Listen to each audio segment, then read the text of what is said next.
So may tubig na itong dadaanan natin yan. No?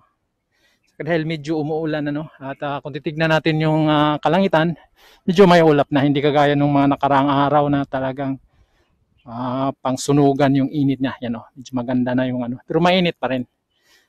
Yan, kasi medyo umuulan na. So ngayon, papasukin na natin, papuntahan natin yung bagong ginagawang San Fernando Station. Yan, kita natin yung mga boom crane sa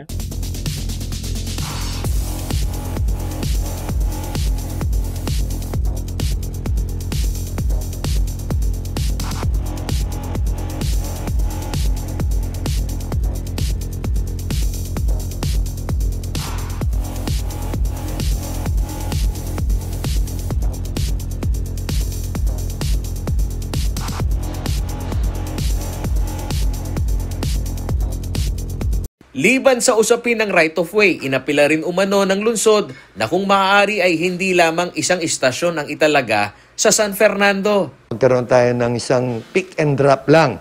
Hindi na cargo, hindi na basta minuto lang na baba sakay sa parting Sindalan.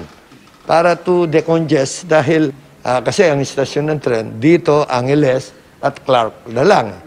So, rin-recommenda namin na pag-aralan nila yung pick and drop doon sa Sindalan. So ngayon dito po tayo ngayon sa may Di ko lang alam kung anong barangay ito, Barangay Santa Lucia ba ito, Dito sa may bahagi ito ng San Fernando, Pampanga. Yan, tingnan nyo yan sa gilid natin, yan, So marami ng mga damo, mga di man nakugo, mga bagon-bagon, yan, So yan po yung may pader dyan. Yan.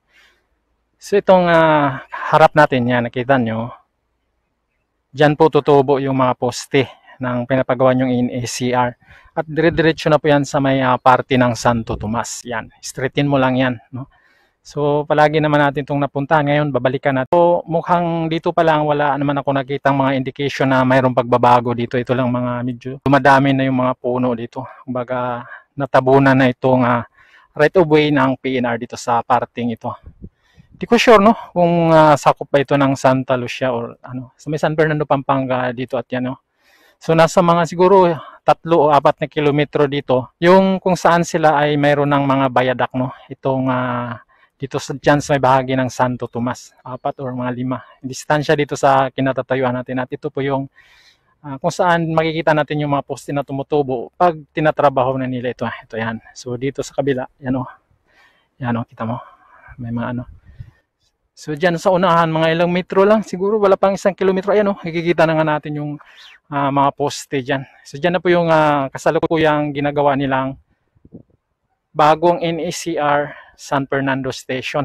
Yung pinapagawa mong bagong istasyon ng NACR, makikita natin. So titignan natin, sisilipin natin kung ano ng mga development doon. So may tubig na itong dadaanan natin yan. Dahil medyo umuulan at kung titignan natin yung kalangitan, medyo may ulap na, hindi kagaya nung mga nakaraang araw na talagang pangsunugan yung init niya. Yan medyo maganda na yung pero mainit pa rin.